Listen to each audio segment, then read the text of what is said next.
Hello, welcome to Gardener's World. Now last Saturday we had the equinox, where just for one day you get exactly the same amount of night and day. 12 hours of dark, 12 hours of light. And I feel that it's like a seesaw. And now it just tips down towards midwinter. Now that's not great for some of us, but there are plants that don't seem to mind at all. For example, the cannas, this is Canna, Wyoming, and the tithonias, and they will go on flowering until we get the first frost. If nothing else, we've got that to cheer us up. Of course, grasses are also looking fantastic at this time of year. And Carol is visiting a garden in Somerset with a superb display. Rushing sound, lilting movement, animation. They set the whole place alive. And I shall be potting up bulbs for Christmas. So right in the middle of the winter, we can have those flowers indoors. I'm also visiting a vegetable grower. Now, he's a vegan and he's almost self-sufficient. So his veg really have to be good.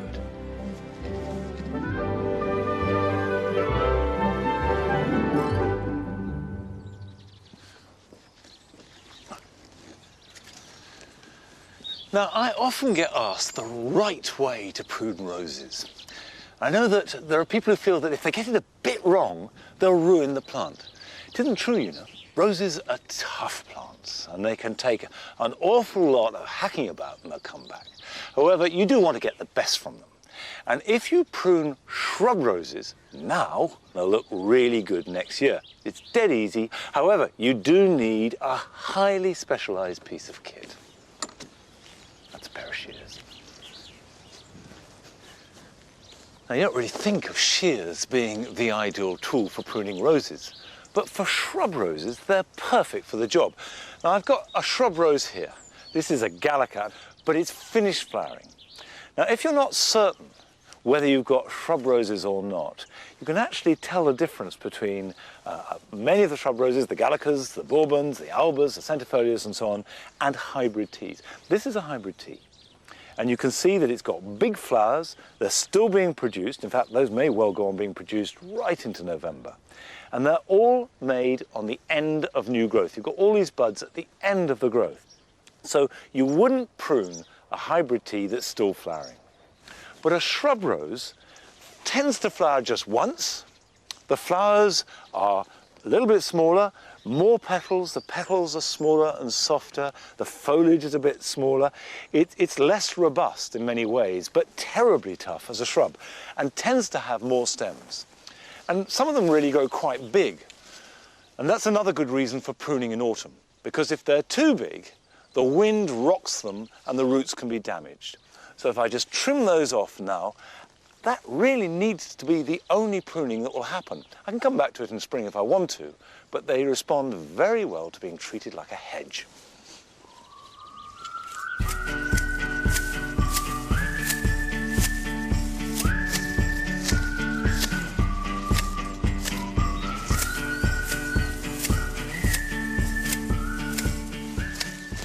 Now you can see the level that I'm cutting back to. I'm not going mad.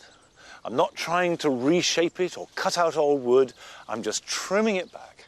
And I would say about a quarter of this year's growth is all you need to take off.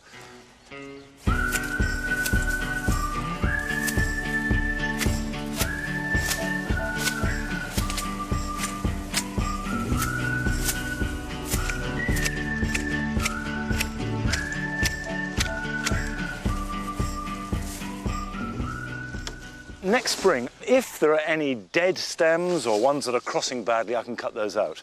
But if there aren't, that's it. That won't get pruned again until next September or October.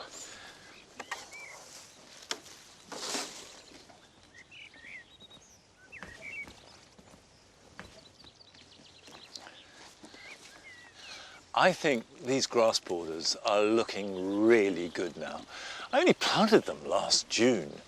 So it's only taken a year to get to this stage. And I tell you, I've done so little to look after them. They've done it on their own and they've done it magnificently.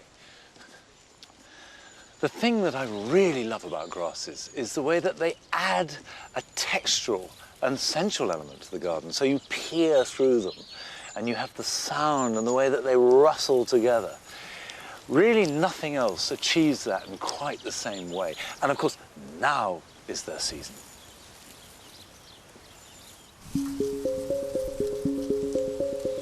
Overlooking this idyllic scene is this giant sentinel, an aged oak. It keeps guard over this wonderful meadow, rich and diverse, full of the most wondrous grasses. It twinkles in the morning sun, and each dewdrop is transformed into a miniature rainbow. And what gives this meadow its wonderful, lilting softness is this myriad of different grasses, each one of them so beautiful in itself, and together combine to create this glorious scene.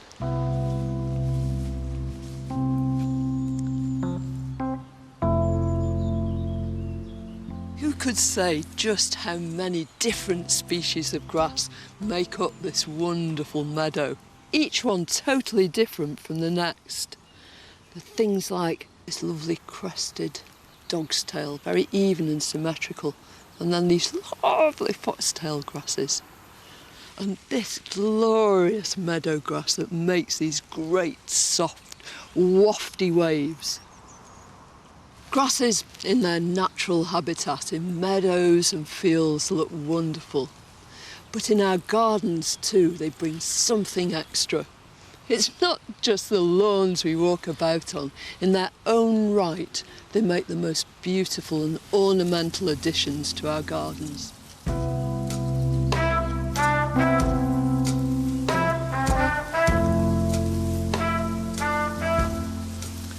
On a sloping site that used to be an old farmyard, Judy Pierce has planted her garden. Ornamental grasses used en masse mean that this is a space that's wonderful through every single season of the year. I think these grasses probably are at their very best at the moment. Aren't we lucky? Especially with the sun on them at this time. And of course they don't mind the very poor soil. Did you improve this site at all when you got here?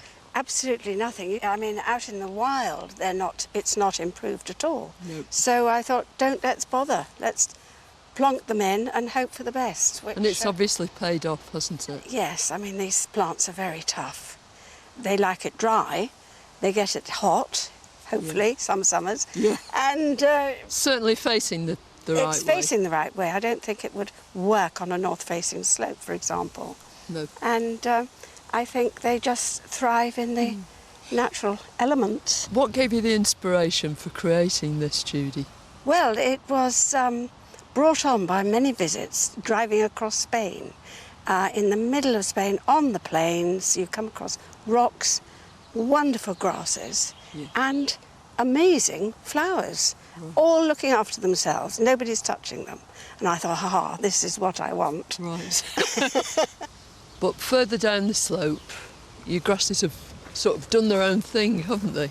Oh yes, they've colonised well. Yeah. For example, the tenuissima will prefer it up here, and the little carex, the bronze carex, it goes down the hill. Has actually gone down the hill. Yeah, and where it's a bit there. damper. It's a plant in the right place. If it likes it, it'll thrive. Exactly. It was the advent of prairie planting that brought grasses as a group of plants to the attention of us, the great British gardening public. But first of all, we were very wary about how to use them. But surely this is how you ought to use them, mixed together with wonderful perennials.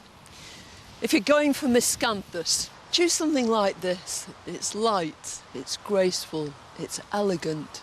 Despite its size, it's got great daintiness.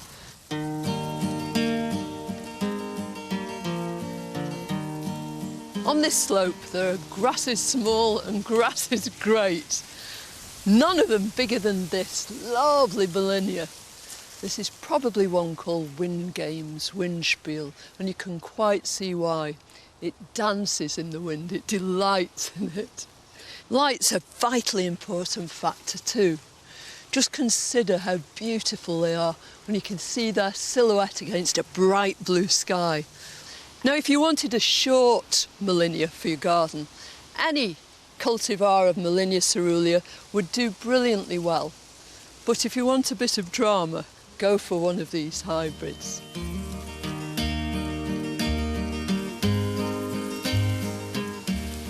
This is Calamagrostis Carl Forster.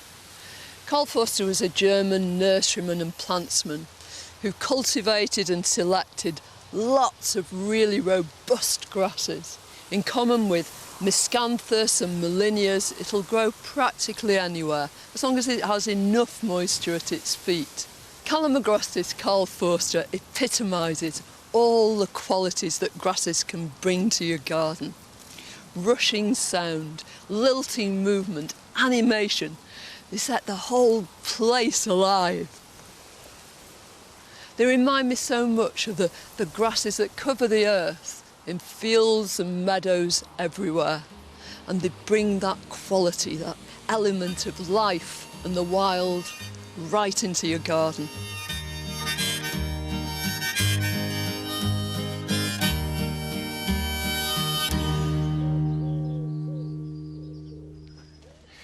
If ever you need flowers, it's in the depths of December. And if we plant bulbs now, we can pretty much guarantee having colour and fragrance at Christmas time. Now, I've got 3 different types here. The first are hyacinths. Now, this is one called Delft Blue, that lovely chinery blue, and a fragrance that few other plants can match. Now, this is a prepared hyacinth. If you're going to buy them, make sure you ask for prepared bulbs. Otherwise, they'll take longer to flower. And it's quite important that you get on with this, because they take about 12 weeks to flower. So actually, that takes us from today right through to Christmas. So this is something to do as soon as you can. I like using these bulb pans, sometimes called alpine pans. You do need to make sure the drainage is really good. So some crocks in the bottom, and then a compost mix that has got lots of grit added. I would say 50% grit. And by the way, I'm talking about horticultural grit, which you buy in bags. Now, normally with bulbs, you plant them deep, and I'm always saying plant them twice their depth. But in this case, you plant them very shallowly. In fact, we only want half the bulb below the surface. So what I'm going to do is just place those on the surface, and you can fit them about ½ an inch or so apart and ½ an inch away from the edge. And then I'll just lightly top that up so the shoulders of the bulb are sticking above the soil. And then grit on the top. Now, what the grit does is both keep the compost still, so when you water it, it doesn't splash, and also protects the bulb if it gets too wet, because it will drain through the grit and keep it away. Now, to make that flower by Christmas, it's got to go to a cool, dark place. And that means really dark. And then, as you see the growth appearing and a little bit of colour emerging, bring them out into the light, into the warmth, and they'll grow and flower fast. So that's the hyacinths. Next, I've got paper white daffodils. Now, this may look like any old daffodil bulb, but paper whites really are not like other daffodils because they carry with them all the sunshine of the Mediterranean, which is where they come from, and an incredible fragrance. So you're going to have the freshness of spring flowers right at the darkest time of year. This will flower 6 weeks from now, so it's a little bit early to have it flowering for Christmas. So if you do these by the end of October, they'll be fine. You can either put them in a pan or you can put them in a larger pot. And I've got a lovely old pot here, and that will balance the height because daffodils grow quite tall. So a little bit of drainage in the bottom. Remember, the Mediterranean. So they're like really good drainage again. And unlike normal daffodils, we don't have to worry about burying them deep, but we can just push them in, and rather than having their shoulders out the ground, these will be covered, but only just. Job done. You see, this is really easy. This is a really easy job. Finally, I've got an amaryllis. Now, amaryllis is a plant that is loud and proud. Has these fabulous trumpets of flower. No other plant, certainly in the middle of winter, gives such a volume of floral joy. but it likes its roots constricted. So you could easily grow this whopping great bulb in a pot about this size, with about an inch around the outside. If I put that in there, again, I will sit that so it is appearing out the top. I don't want to bury it. Now, the hyacinths need to go in cool dark and be brought out as they start to appear. Paper whites can go straight onto a windowsill, keep them moist, and they will grow and flower, and they'll just do their thing. Amaryllis needs some warmth. If this is going to flower around about Christmas time, it needs a blast of heat now. So a greenhouse, a conservatory, or an airing cupboard is good. It doesn't necessarily need light at this point, but it does need heat. And it starts to grow, then you can bring it into the light. So they've all got slightly different regimes, but with any luck and a little bit of care, they'll all be flowering by Christmas. Come on. Yes, wait, no, we're coming here. Try not to bump in the hedge, old chap. Now I've got more bulbs, but this time very much for sowing outside. These are Japanese onions. I'm going to put them in here next to the leeks. I've got a strip of ground. Now, Japanese onions you sow in autumn and you harvest them in early summer. And that makes them a month or two earlier than conventional onion sets, which you put in as soon as you can at the beginning of the year and then harvest July, August time. It just fills the gap between the last of your stored onions and the first of your harvested ones. I'm going to add a little bit of compost because I find it just gives the soil a bit of a boost. This is not really fertiliser, it's much more getting all the organisms in the soil working to maximum effect. Now this is a variety called Electric Red, and we put them in the ground just like any other onion set, which is to bury them so that their tops are sticking out. And I use my finger, best planting tool there is, and just pop them in the ground so that you can just see a little bit of onion sticking out. And as with all vegetables, it is worth taking trouble to get them equally spaced because it makes hoeing so much easier. Now, like lots of people, I've been growing vegetables since I was a child, and over the years, we get quite good at it. But from time to time, you come across somebody who really is a cut above everybody else.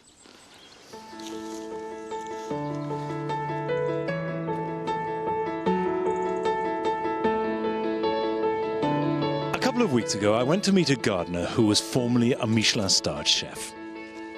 And he's absolutely committed to getting the best taste and nutrition from his crops.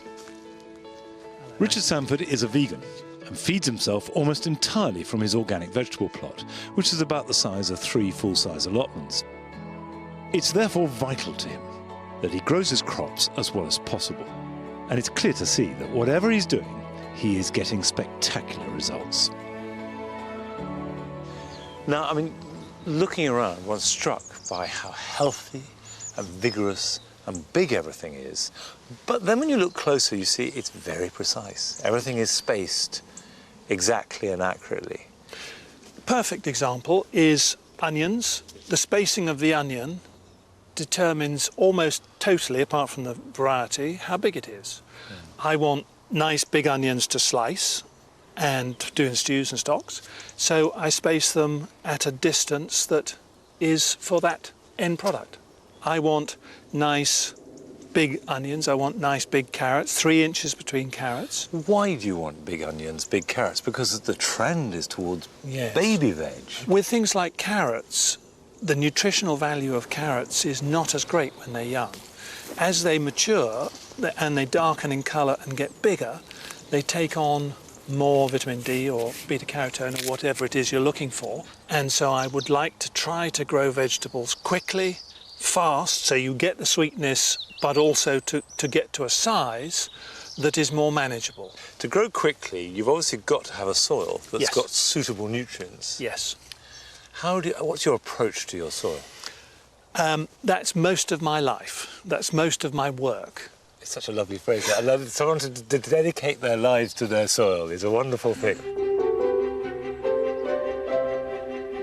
Richard's soil is heavy London clay, and he works hard to lighten its structure with large and regular additions of sand, compost, manure and leaf mould. Now this is excellent but conventional practice. However, I was intrigued by the way he makes his own potting compost, by recycling wood chip paths in his garden. As soon as the seeds start growing in the paths, we know we've got to take them up and we sieve them. And you get 3 sieves. When you sieve it, first of all, you get the big lumps that we put back. Then we sieve it and we use the mid-sievings to put on the top to stop water loss and stuff on the pots. And the fine sievings, which is this, which is wonderful stuff, I think. And that is a big base for our own potting compost. So do you make all your own potting compost? I would say that we try to. Right. I have a lot of trimmings from the garden in general I would have to get rid of if I didn't compost them. And I know what's in it. By keeping an eye on every detail of the way that his plants are growing, Richard is growing some fabulous veg on his plot. Looking at your tomatoes here, which I've been eyeing greedily, I have to say I am incredibly impressed. They look fantastic. But these are relatively small pots and they're only half full of soil. Yes. Why is that? I think they like it like that. With tomatoes, there is a kind of texture and sheen that you only get on really good tomatoes. Part of that is due to what we feed them. They get fed every single day. Every day? Every single day with something. How did you arrive at that decision to feed every day? I mean, did you start off feeding once a week? This is what I think about in the bath at night. You know, I think about things like this. Right. Yes, I started off feeding them once a week. I thought that wasn't good enough, so I started feeding them more often, and now we feed them every day. So what are you feeding them on? I feed them one of 3 things. We use comfrey liquid, Yeah. nettle liquid, Yeah. or wood ash liquid. And I look and I think these aren't green enough, so we give them some nettle, or the fruit is starting to ripen, so I want more wood ash. And I adjust it as we're going along. Richard not only grows high quality, but also large quantities of vegetables. So he's more or less self-sufficient. And he preserves as much as possible by bottling, pickling and drying. This means that he has a larder packed with organic produce from the garden to see him through the winter months. But at this time of year, there's no shortage of fresh produce.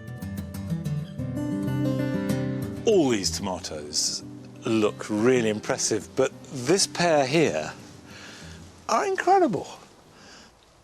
So you've got that lovely softness, which is all meat in there. If you press your thumb in there, it's ripe, it's full of juice, and yet it's firm.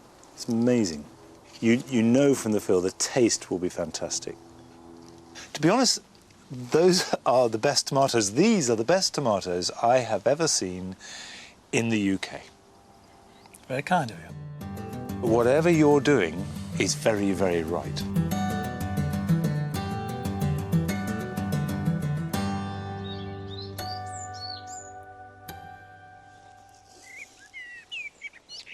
I think the really interesting thing about Richard and his approach to gardening is not that he's doing anything terribly unusual or even terribly different to most of us, but he's paying great attention to detail.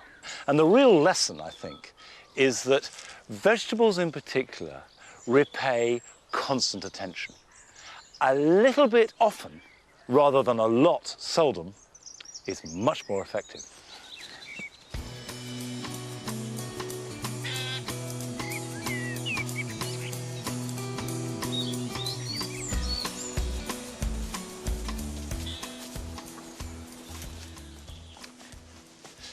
It's been a mixed year for sweet peas. They were pretty late to get going because we had such a cold early summer, but they kept flowering right into September. At this rate, they'll still be flowering in October. This year, I've done a trial to see whether it really makes a difference what time of year you sow your sweet peas. I took the same variety, Monty, and sowed some in pots in October, some more in pots in March, and then some directly in May. And I've kept a count of all the flowers that have been picked. And the results have been very interesting. Now, the end ones, which were sown last October, produced 1,320 flowers. This middle batch, sown in exactly the same way, but 5 months later, in March, produced 1,580 flowers, so appreciably more. And the ones that was direct sown on the same day as the others were planted out, which was early May, produced a grand total of 55 flowers. So hardly any at all. Now, to make it slightly more complicated, the autumn sown ones were way ahead until August. So as regards getting flowers for early summer, they definitely were an advantage.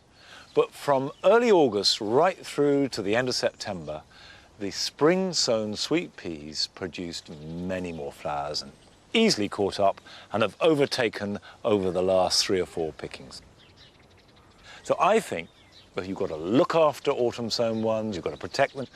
The best course of action is sow your sweet peas in early spring, February, early March, grow them on nice and strong, look after them, and then plant them out in early May, and across the summer, that will give you most flowers for your buck.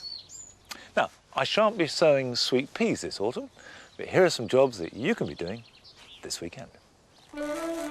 Green manure is a very useful but rather underused way of improving soil structure and fertility and suppressing weeds. I'm using vetches or tares, but Hungarian grazing rye is also very good at this time of year. Just broadcast or sow the seed in drills, rake it over, and then it will grow over the winter, and next spring can be dug into the ground and a new crop sown or planted on top of it. Now, this is only a small job, but actually it's one of the most important of the season, and that is to keep deadheading. It's not enough to do it just once a week. Try and do it every day if you can, even if it's only for a few minutes. Cut off the spent flower heads and new ones will form right up until the first frosts. By now, grass has had a pretty tough time of it and it needs a bit of TLC. The first thing to do is to scratch away with a wire rake all the dead thatch and loose growth so you can let light and air in. And then it needs aerating. If you've got a large area, you can hire a machine to do this, but if it's relatively small, a fork is the best tool to use. Simply dig it in as far as you can, riddle it about, and make holes all over the surface. This will let the air in, improve drainage, and dramatically improve the quality of the grass. Now, I'll be back here next week, so I hope to see you then. Bye-bye.